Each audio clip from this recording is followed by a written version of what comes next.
Good morning और friends, आप सभी का हमारे यूट्यूब चैनल कंपटीशन क्लासेस में हार्दिक स्वागत है। मैं सुहेल चौधरी आपको पढ़ा रहा हूं इंडियन पॉलिटी, और जिसमें हम संविधान पढ़ रहे हैं। संविधान के भागों के बारे में हमने पढ़ लिया है और संविधान के भाग 3 मौलिक अधिकार के बारे में भी हमने पढ़ लिया है। आइए, हमने दोस्तों अभी तक पढ़ा है कि हमारे 6 मौलिक अधिकार हैं और 6 मौलिक अधिकारों में कितने आर्टिकल है, या 6 मौलिक अधिकार के जो जैसे एक समता का अधिकार है, स्वतंत्रता का अधिकार है, उसमें कितने कितने आर्टिकल हैं।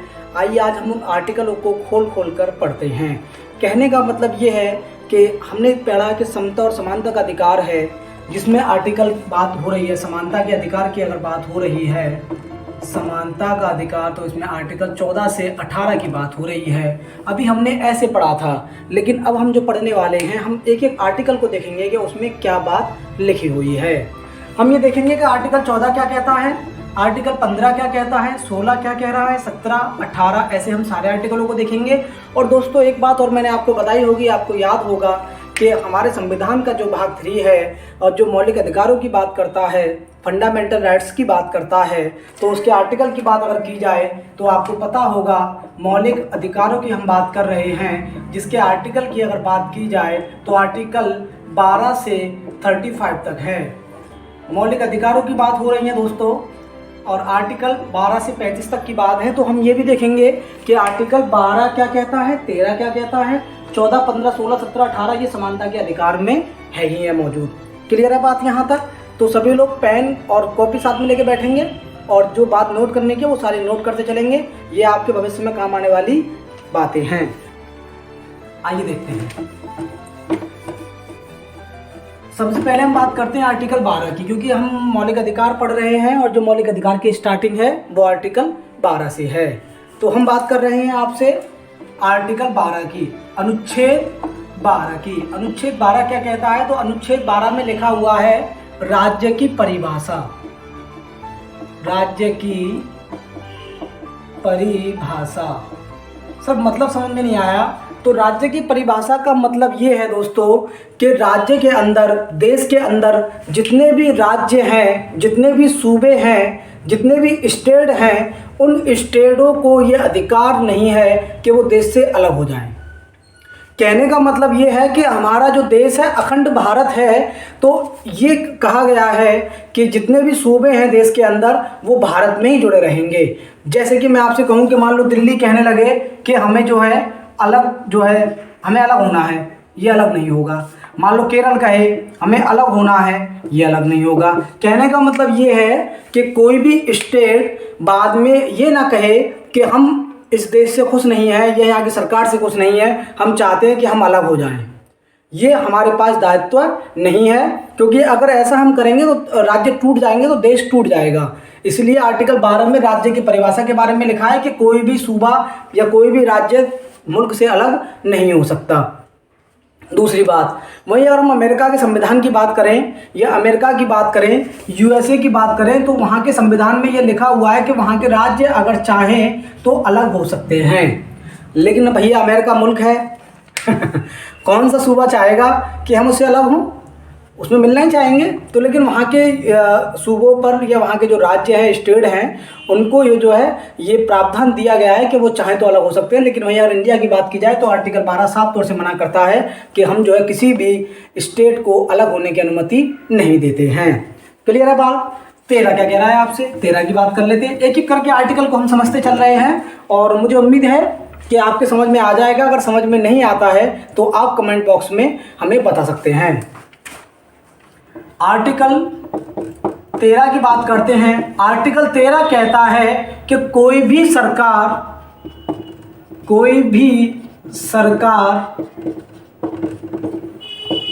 आपके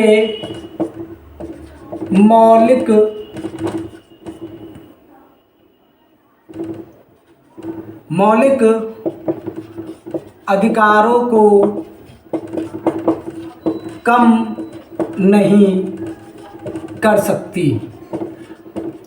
कहने का मतलब ये है कि देश के अंदर, मुल्क के अंदर सरकार किसी की भी आ जाए, लेकिन आपको जो मौलिक अधिकार दिए हुए हैं, संविधान निर्माताओं ने जो आपको मौलिक अधिकार दिए हैं, आपके जो मूलभूत अधिकार हैं, आपके फंडामेंटल राइट्स जो हैं, उनको कोई भी सरकार कम नहीं कर सकती।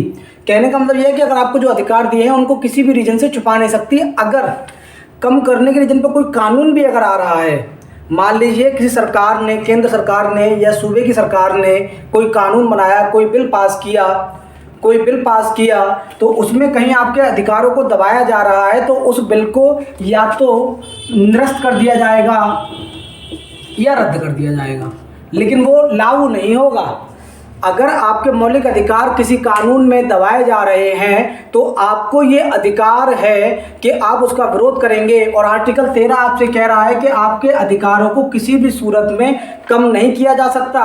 अगर उसके सामने कोई कानून आ रहा है तो उस कानून को ख़त्म किया जाएगा, निरस्त किया जाएगा, लेकिन आपके मौलिक अधिकार बरकरार ही रहेंगे, उनको किसी भी सूरत में जो है कम नहीं किया जा सकता।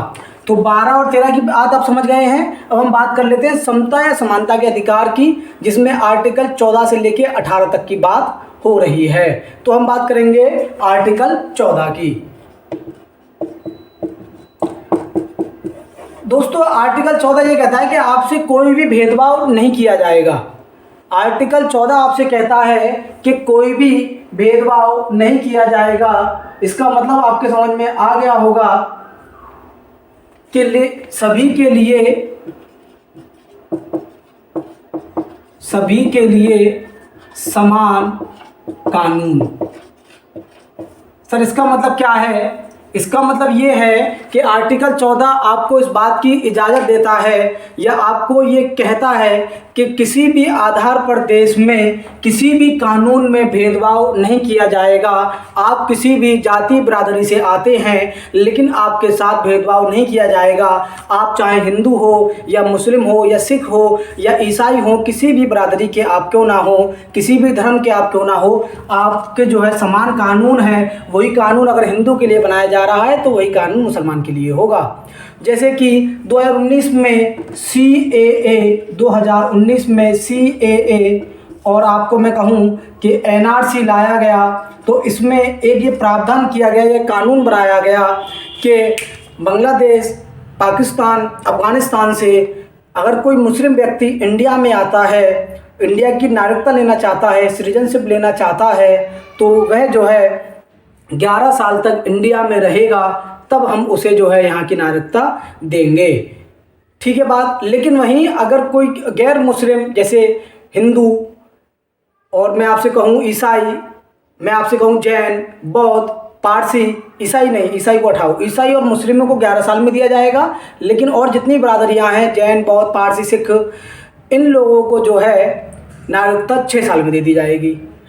अगर वह मुस्लिम आता है तो उसको सिटीजनशिप दी जा रही है 11 साल में। अगर वहीं हिंदू आ रहा है या इन बिरादरियों से आ रहा है, क्योंकि संविधान में सिख और जैन और बौद्ध को जो है हिंदू ही माना गया है, तो अगर इन कैटेगरी से कोई व्यक्ति आ रहा है इन धर्म से, तो इनको नागरिकता 6 साल में दी जाएगी। तो ये मुस्लिम लोगों ने जब मूवमेंट किया तो कहा कि आर्टिकल 14 का उल्लंघन किया जा रहा है। आपने जो कानून बनाया है समान कानून नहीं है वो। अगर वो समान कानून है तो वहीं अगर हिंदू व्यक्ति को नागरिकता 6 साल में दी जा रही है तो मुस्लिम व्यक्ति को 11 साल में क्यों? ये क्वेश्चन मार्क खड़ा हुआ था। बहुत लंबा ये मूवमेंट रहा, बहुत विरोध किया गया इस पर, लेकिन फिर कोविड आ गया तो इसलिए इस मूवमेंट को दबा दिया गया। तो आप विरोध किया गया, किस थ्रू विरोध किया गया? आर्टिकल 14 के थ्रू विरोध किया गया कि समान कानून बनाने की सरकार को या संसद को शक्ति दी गई है, लेकिन असमान कानून बनाने की शक्ति नहीं दी गई है। अगर आप ऐसा करेंगे तो आप आर्टिकल 14 का उल्लंघन कर रहे हैं। आपको ये बात समझनी चाहिए। क्लियर है बात? अब बात कर लेते हैं आर्टिकल 15 की।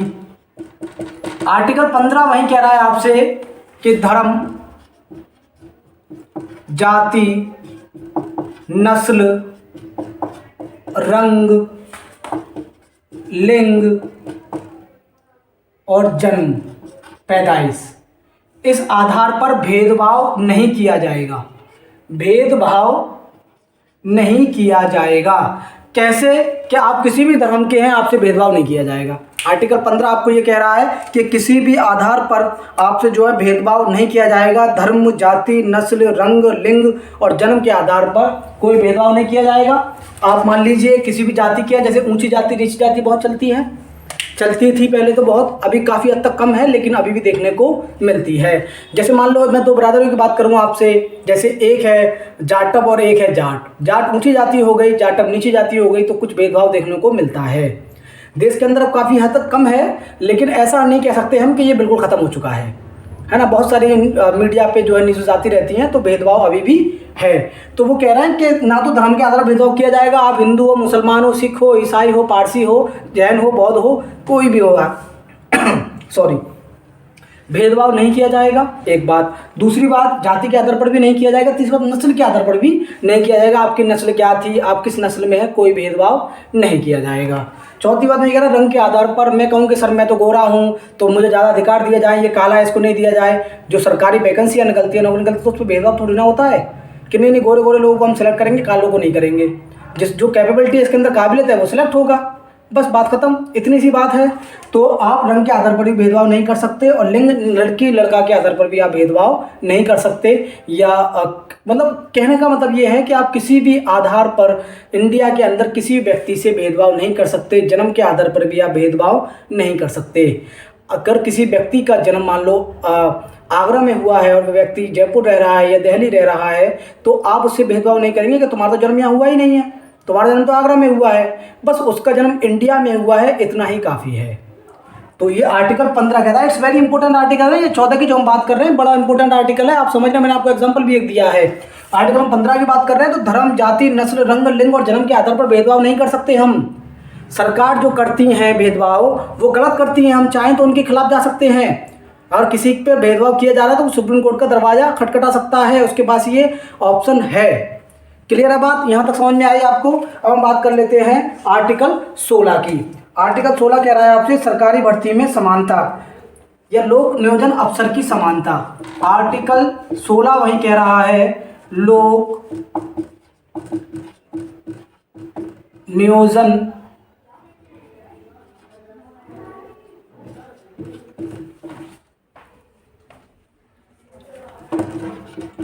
अवसर की समानता।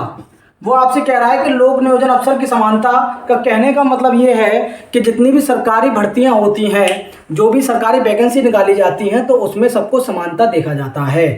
कहने का मतलब ये है, इसमें रिजर्वेशन से मतलब नहीं है कि सब कुछ लोगों को तो फिक्स सीट है। इसमें मतलब ये है कि सरकार जब कोई भी सरकारी वैकेंसी लेगी या किसी को सरकारी नौकरी देगी तो उसकी पूरी प्रक्रिया होगी। ऐसा नहीं होगा कि कुछ लोगों को चुनकर ले लिया, काम खत्म। उसका एक जो है प्रोसेस होगा, जो कि लोक नियोजन अफसर की सबको समानता होंगी। जो बच्चे 10th और 12th पढ़े हुए हैं वो फॉर्म भरिए। पहले फॉर्म निकाले जाएंगे, फिर फॉर्म लोग फिल करेंगे, उसको जमा कराएंगे। सबमिट होने के बाद में फिर कुछ समय बाद उसका एग्ज़ाम होगा, एग्ज़ाम देने जाएंगे, फिर उसमें से जो नौकरी लगाई जाएगी। ऐसा नहीं होगा कि चुपचाप से आप सरकार में हैं तो आप अपने भाई को ले लो, अपने भतीजे को, अपने भांजे को, इन लोगों को ले लो। ऐसा कतई नहीं किया जाएगा। सबको समानता दी जाएगी। जो इसके पास कैपेबिलिटी है, मान लो डी ग्रुप की नौकरी लिख ली, 10th पास आउट है, जितने बच्चों ने 10वीं पास कर रखी है वो फॉर्म डाल सकते हैं। अपनी मेहनत करें, पढ़ाई करें, सेलेक्ट हो जाएंगे। तो जो लोक नियोजन अफसर हैं उनमें सबको समानता दी जाएगी। किसी भी आधार पर ये नहीं देखा जाएगा कि ये ऊंची जाति का है या नीची जाति का है या किसी विशेष मजहब का है, ये बिल्कुल नहीं देखा जाएगा। सबको समान दर्जा दिया जाएगा। क्लियर है बात, आपकी समझ में आ गई होगी। हम बात कर लेते हैं 17 और 18 की। ऊपर से मैं रब कर देता हूँ। आर्टिकल 12 राज्य की परिभाषा है। 13 में कोई भी सरकार आपके जो मौलिक अधिकारों को कम नहीं कर सकती है। कोई भी कानून और उसके अगेंस्ट में आ रहा है तो कानून को ही दबाया जाएगा, खत्म किया जाएगा, लेकिन आपके मौलिक अधिकार बरकरार रहेंगे। वही बात की जाए आर्टिकल 14 की, तो सभी के लिए समान कानून होंगे। मैंने एग्जाम्पल भी दिया है, CAA NRC लाया गया और कहा गया कि आप आर्टिकल 14 का विरोध कर रहे हैं। वही अगर आपसे बात की जाए आर्टिकल 15 की, तो धर्म, जाति, नस्ल, रंग, लिंग और जन्म के आधार पर कोई भी भेदभाव नहीं किया जाएगा। बस भारतीय है यही काफ़ी है, बस कोई भी भेदभाव नहीं किया जाएगा। बात 16 की, तो लोक नियोजन अफसर की समानता दी जाएगी। जितनी भी सरकारी वैकेंसी होंगी, चाहे वो टीचर की हो, चाहे डी ग्रुप की हो, चाहे फर्स्ट ग्रेड की हो, चाहे IAS की हो, PCS की हो, सबके लिए समानता दी गई है। ऐसा नहीं कि चुपचाप सरकार जिसको चाहेगी उसको भर्ती कर लेगी, ऐसा कतई नहीं किया जाएगा।